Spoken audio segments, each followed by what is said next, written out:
नमस्कार दोस्तों आज के इस वीडियो में आप सभी का स्वागत है। और यह आज का वीडियो मेरा बहुत ही महत्वपूर्ण विषय पे है, जो कि देश में राजनीतिक में उठापटक चल रहा है। उन सब चीज़ों को आज हम अपने एक्सपीरियंस के जरिए और इस हमारे छोटे से चैनल के माध्यम से आप लोगों के बीच में एक छोटा सा कोशिश कर रहे हैं, ताकि लोगों के बीच जागरूकता फैले और जो लोग सरकार को जिस नज़र से देखना चाह रहे हैं और सरकार जिस नज़र से उनको दिखाना चाह रही है, उन सब चीज़ों पे हम बात करने वाले हैं। दोस्तों, आप सभी को पता है कि हमारे देश में शीतकालीन सत्र चल रहा है। जब यह शीतकालीन सत्र होने वाला था, उसके ठीक एक महीने पहले हमारे देश की राजधानी दिल्ली, जो कि सुरक्षा कारणों से जानी जाती है, वहाँ पीएम रहते हैं, वहाँ प्रेसिडेंट रहते हैं, तमाम नेता वहीं बैठते हैं, संसद भवन है, राजभवन है, सब कुछ है। लेकिन ठीक एक महीने पहले इंडिया गेट के पास लाल किले के अपोजिट में एक बहुत बड़ा बस धमाका होता है और उस धमाके में कई मासूम बेगुनाह लोग मारे जाते हैं। उसके एक महीने बाद शीतकालीन सत्र होता है। उसके बीच में इंडिगो की क्राइसिस होती है। तमाम करोड़ जनता देश की फंस जाती है एयरपोर्ट पे। एयरपोर्ट ऐसे हो जाता है मानो वो रेलवे स्टेशन है और छठ और दिवाली और होली जैसे बड़े फेस्टिवल हैं। उस तरह से लोग यात्री परेशान होते हैं, उनका लगेज नहीं दिया जाता है और कितनों का तो एग्जाम छूट जाता है, कितनों का मेडिकल छूट जाता है और कितनों का जॉब चला जाता है इस इंडिगो की क्राइसिस से। उसके बाद से हमारे देश के भीतर देश के प्रधानमंत्री से देश की जनता उम्मीद करती है कि इन सब मुद्दों पे बात करें। देश में जो रुपए का हाल है डॉलर के मुकाबले, वो भी लुढ़कता चला जा रहा है। भारत के इतिहास में पहली बार इतने निचले स्तर पे है। तो देश की जनता ये उम्मीद लगा रही थी कि देश के प्रधानमंत्री आए शीतकालीन सत्र में और इन सब मुद्दों पे चर्चा करें।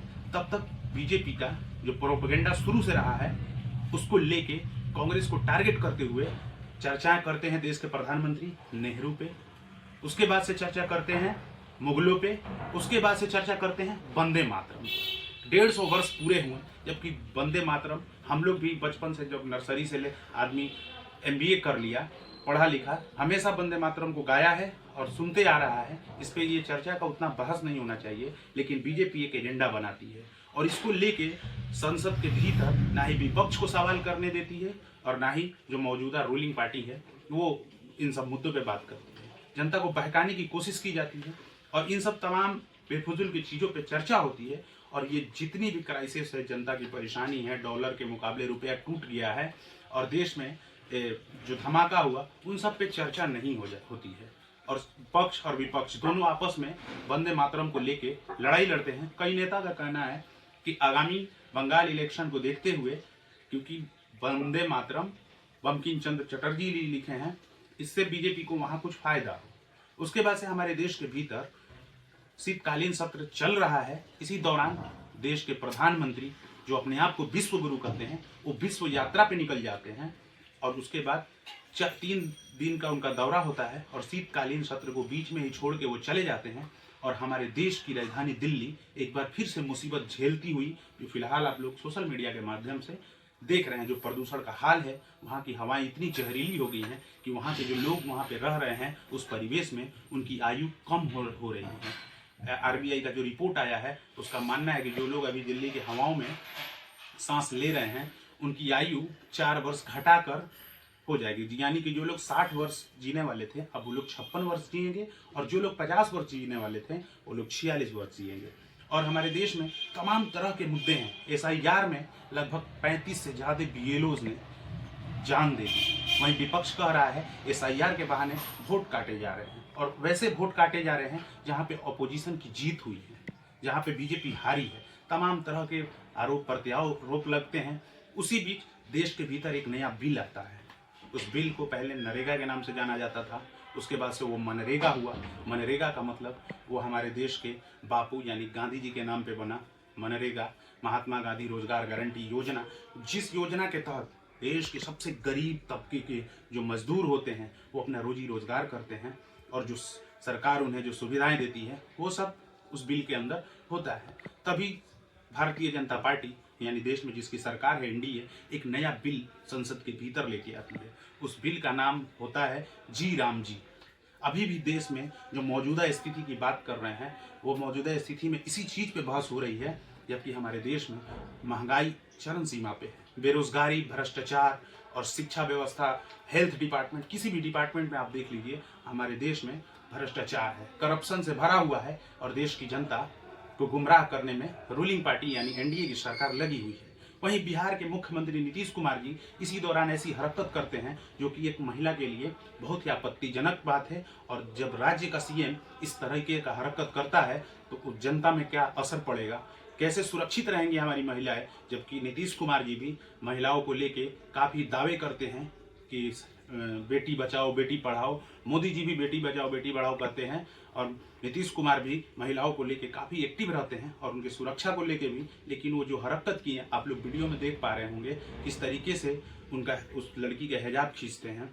उसके बाद से जो बवाल होता है, योगी आदित्यनाथ के मिनिस्टर जिनका नाम है संजय निषाद, उनका भी बयान जरा आप लोग सुनिए। अरे वो भी तो आदमी है ना, पीछे नहीं पड़ जाना चाहिए। छू दिया नकाब तो इतना हो गया। आप लोगों ने सुना कि कितने गंदे तरीके से, बदतमीज तरीके से इनका जो बोलने का अंदाज है, आप लोग अंदाजा लगा सकते हैं। और उसके बाद से संसद के भीतर देश के बड़े सेंट्रल मिनिस्टर भड़काऊ बयान के नाम से जाने जाते हैं, उनका काम धाम कुछ नहीं है। गिरिराज सिंह जो कि बेगूसराय से सांसद हैं, जब उनसे पूछा जाता है उस लड़की के बारे में और नीतीश कुमार के कारनामों के बारे में, तो वो किस तरह के बयान देते हैं पहले आप लोग देखिए। देखिए, नीतीश कुमार जी ने कोई गलत काम नहीं किया है।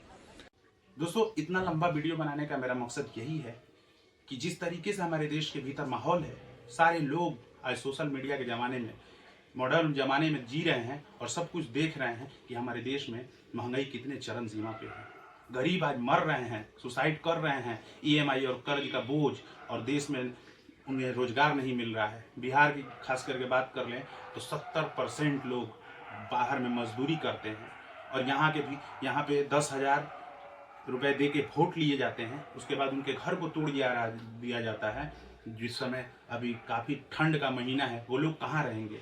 और उसके बाद से फिर एक खबर आती है कि जिन्हें 10,000 रुपया दिया गया है, वो तकनीकी खराबी की वजह से 10,000 रुपया दिया गया है, अब उसे वापस भी करना होगा। हमारे देश के भीतर शीतकालीन सत्र में जनता की बातों को उठाने के लिए जनता अपने मतों का अधिकार का प्रयोग करती है, नेता चुनती है कि सदन में उनकी बातों को उठाया जाए। और हमारे देश के सदन के भीतर जो चर्चाएं हो रही हैं वो नेहरू पे हो रही हैं।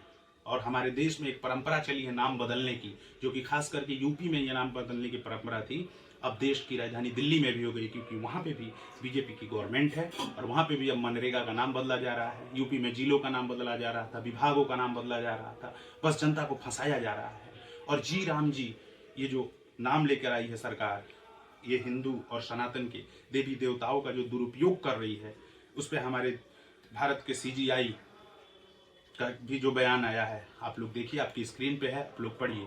उसके बाद से ठीक 1 महीना पहले हमारे जो पूर्व सीजीआई थे उनके ऊपर चप्पल चलाए जाते हैं।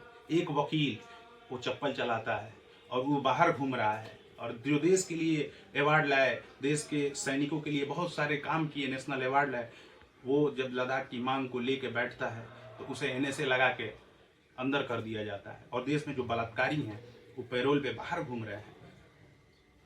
आसाराम बापू, राम रहीम आए दिन बर्थडे मनाने के लिए उन्हें बेल मिल जाती है, और 80 दिनों से हमारे देश के वीर सपूत जो जेल में भर्ती हैं, जेल में बंद हैं, उनके लिए कोई बेल, कोई पैरोल नहीं। तो आप लोग मोटा मोटी ठीक गया होगा कि हमारे कहने का और इतना लंबा वीडियो बनाने का उद्देश्य क्या है। लेकिन लास्ट में हम देश की जनता और लोकतंत्र के चौथे स्तंभ यानी देश की मीडिया के बारे में भी 2 मिनट बातें करेंगे। दोस्तों, जिस लोकतांत्रिक देश में सत्ता की गुलामी और दलाली मीडिया करने लगे, उस देश की जनता का कभी भला नहीं हो सकता है। जो सरकार बिल लेके आ रही है, जो सरकार नियम लेके आ रही है, उसका पुरजोर तरीके से समर्थन हमारी देश की मीडिया कर रही है और लोगों के बीच में गलत मैसेज फैला रही है, गलत नैरेटिव फैला रही है, सत्ता की दलाली और गुलामी करने में लगी हुई है। आए दिन हमारे देश की 140 करोड़ की जनता इसका नाम ही गोदी मीडिया रखती है। जब देश की जनता का भरोसा मीडिया से खत्म हो जाएगा तो हमारे लोकतंत्र के चौथे स्तंभ यानी ध्वस्त हो जाएगा। दोस्तों, आप लोग अपनी प्रतिक्रिया कमेंट बॉक्स में दीजिएगा और मेरे पेज और चैनल पे देख रहे हैं वीडियो तो हमें आप लोग सब्सक्राइब करके अपना सपोर्ट दीजिएगा। अगर इस वीडियो में कोई गलत बात हमसे बोली गई होगी उसके लिए हम क्षमा चाहते हैं और मिलते हैं नए वीडियो में।